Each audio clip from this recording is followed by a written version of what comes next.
my god. Hey guys, it's Ashley and this is gonna be my little review of Descendants 3. I am obsessed with the movies, as you can tell, my rotten to the core shirt. And yeah, I've just loved Descendants. I didn't watch from the very beginning, but I got into the movies after the second movie came out because a lot of people were talking about it. So then I checked out the first movie and then the second, and I got instantly hooked. And I've just been, waiting for the third one to come out, and it finally did. And I just loved it. I watched it 3 times already, and yeah, I am just obsessed. The soundtrack is amazing, the movie is amazing, the costumes and just everything is amazing. It was a bit sad though, not gonna lie. It was a bit sad watching it because of, the passing of Cameron Boyce. This is his last movie or show that he filmed, and it's just sad. But it was nice to see the tribute that they did for him in the beginning and the ending of the movie, and so that was a nice way to honor him. And I'm sure he's looking down, proud of it, proud of the cast and crew. So we get the Good to Be Bad opening number, which we already knew of because it released a few months ago, and I love that opening scene. It just comes out with a bang. The 4 VKs are rallying up for other kids to go to Oregon to have a better life, and Mal picks Celia, which is a new character. She is Dr. Facilier's daughter.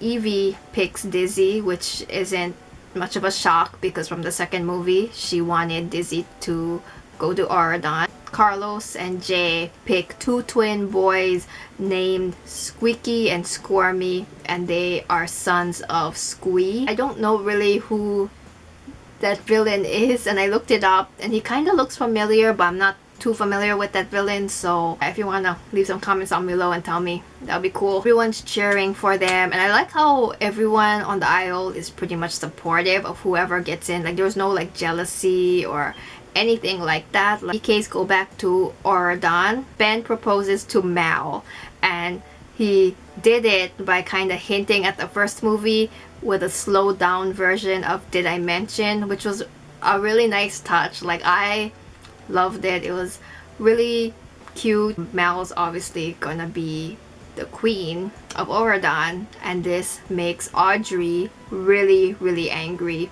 and Audrey's grandmother as well, because she's supposed to be the queen, not Mal. Super jealous and angry at this point. 4 VKs go back to the aisle to pick up the 4 kids, and while they're leaving, the aisle's barrier is starting to close. Hades tries to break through the barrier. He fails because Mal turns into the dragon and stops him. All the people of Oregon terrified because every time they open the barrier, there's a chance of a villain escaping, and they don't want a villain like Hades to escape because he's apparently the most evilest one. Beauty and the Beast and Ben and Mal talking in a room, and they're deciding what to do because of Hades. And so Mal decides to close the barrier for good.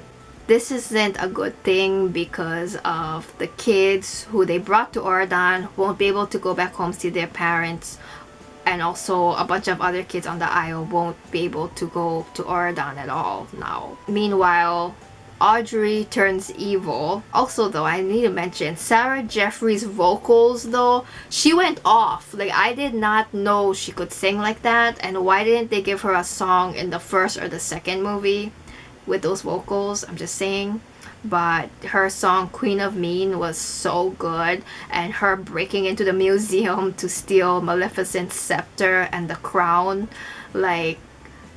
how was it so easy for her to break in that museum? And in the first movie, the VKs couldn't even steal the fairy godmother's wand. It just made me think for that. I guess maybe they lessened the security now, because of the VKs turned good. That's all I'm gonna assume. Audrey turns evil. She's pink hair now, and Like, just her whole wardrobe has changed. She kind of looks good. Like, she looks good as a villain. Mal gets turned into an old hag by Audrey because she's jealous, and she's like, oh, Ben's not gonna love you now, old hag. Mal realizes she has to get Hades' ember to reverse this curse because there's no spell that can reverse it, and she's this old hag, and Evie helps her walk because she walks so slow while the others get ready to go back to the Isle. They take Celia with them because she knows her way in and out Hades' lair, and her dad has the key to his lair basically. So that's really cool. I'm glad that they involved at least one of the new characters in this movie more, you know. It was nice. They ride their motorbikes to the Isle, and while that's going on, it's Jane's birthday in Oregon. Audrey puts a sleeping curse on everyone, but Jane was a smart girl. She's smart. I love her.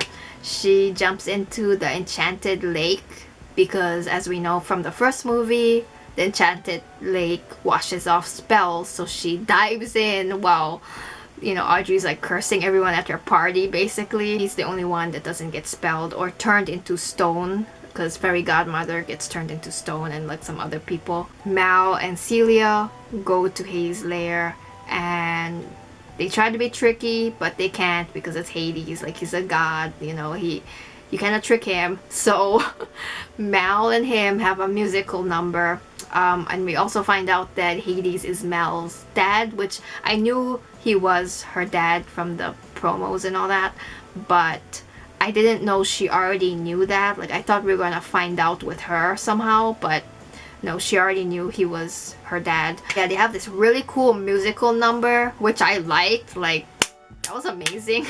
That's probably like one of my favorite musical numbers. I mean, all of them are really good though. He gives her the ember and tells her that it's not gonna work all the way because she's only half Hades. Before VKs and Celia are about to leave, Harry and Gil, they escape through the barrier and have no choice but to join them. And then Uma comes along, and she is like that huge octopus in the ocean because Mal almost drops the ember and she catches it with her tentacle.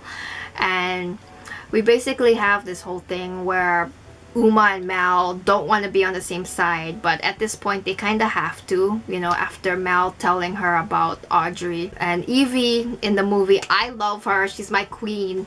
She's kind of the one to be like, hey guys, you know, we all have our differences. Let's put the past behind us and, you know, let's just try to get along for this moment at least.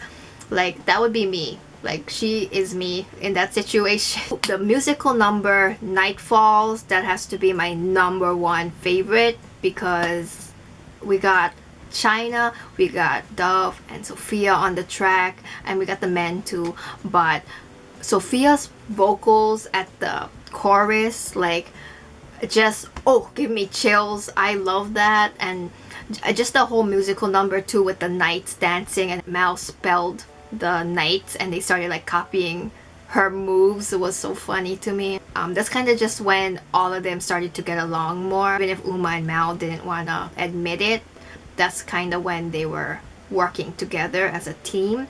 Harry and Gil, Carlos and Jay, they were more friendly towards each other than the two girls were. We also saw Ben turning into the beast, but that's because Audrey turned him into one.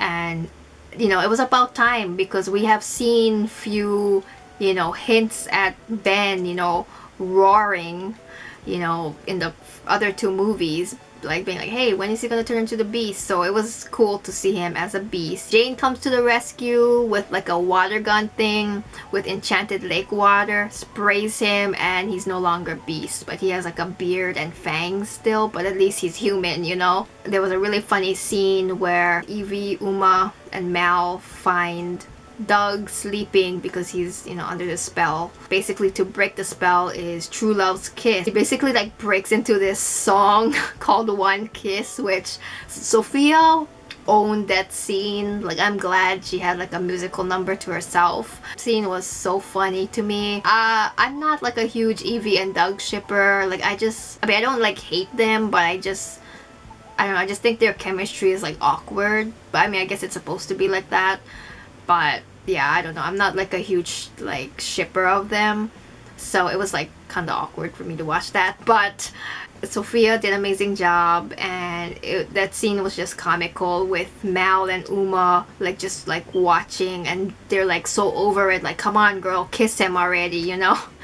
And she finally kisses him and he wakes up, and so this is when everyone is together and everyone's like reunited, you know? And then Mal realizes to come clean, you know. She tells them that she lied to them, that she made a decision to close the barrier for good.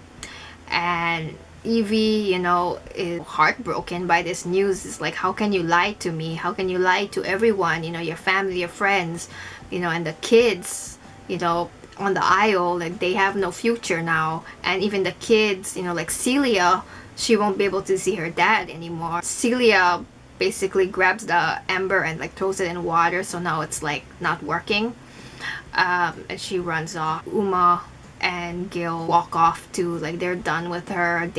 They're like, well, you lied to us. The other 3 VKs get turned into stone, and Mal breaks into this musical number called My Once Upon a Time, and it's very Broadway like and just full of emotion. Like, oh, I loved it. I was like getting so into my feels and just really emotional in that scene. And she has flashbacks from like the first movie and the second movie, which made it even more emotional. Audrey has Celia captured on the roof of like this castle, and Mal is angered by this, obviously, so she turns into a dragon again and she tries to defeat Audrey, but she can't do it on her own because she's too weak and the ember isn't working. This is when Uma realizes that, oh, she can't do it by herself. Like, so they work together. You know, she uses her mom's pendant, and they work together, and their powers defeat Audrey. And Audrey just knocks down cold on the floor, back to her normal self with her blonde hair, and they don't know if she'll ever wake up again. Basically need Hades to wake her up. And to do this, they bring Hades to Auradon's powers, and she comes back to life basically. And it's all good, and she's easily forgiven. Hades and Mal, they have like a nice moment. It was Mal back the ember.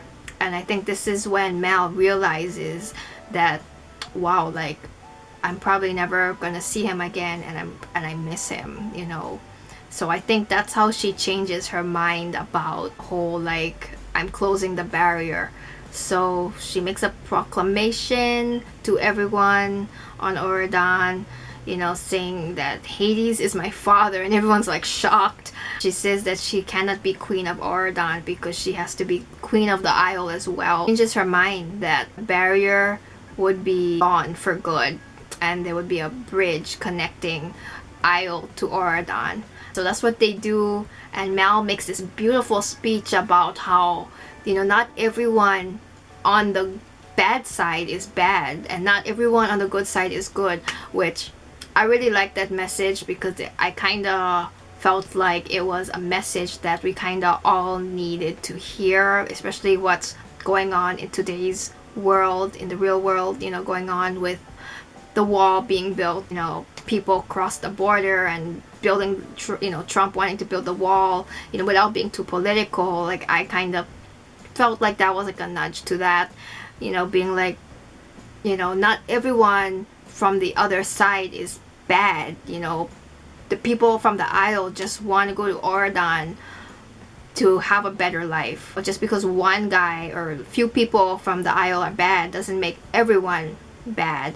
And it was actually the villain of this whole movie was actually from Auradon, the good side. Like the message of that. I have a nice ending musical number called Break This Down. It was super nice, you know, everybody's reuniting, and, you know, people from the Isle, people from Auradon crossing, reuniting, meeting in the middle and dancing. It was so nice. And the end with the 4 VKs like looking out to the Isle, and then, you know, saying that, oh, you think our parents miss us, and them running to the aisle, you know, that made me cry. That was emotional, and I heard that was a unscripted scene, so I'm glad they did it, and I'm glad they actually kept it in the movie, because that was nice. That was a nice touch. And also wonder about the parents, because we've never seen the parents since the first movie. And like, is Mel's mom still the lizard? I don't know if she's still the lizard or not. It would be interesting to see like what the parents think of their kids now, or have they changed, or like, or what's the dynamic, you know, between them now. Yeah, that was a good movie, nice ending to the trilogy, and that's my review of the movie. I hope you liked it, and let me know your guys' thoughts down below, and I'll see you guys later.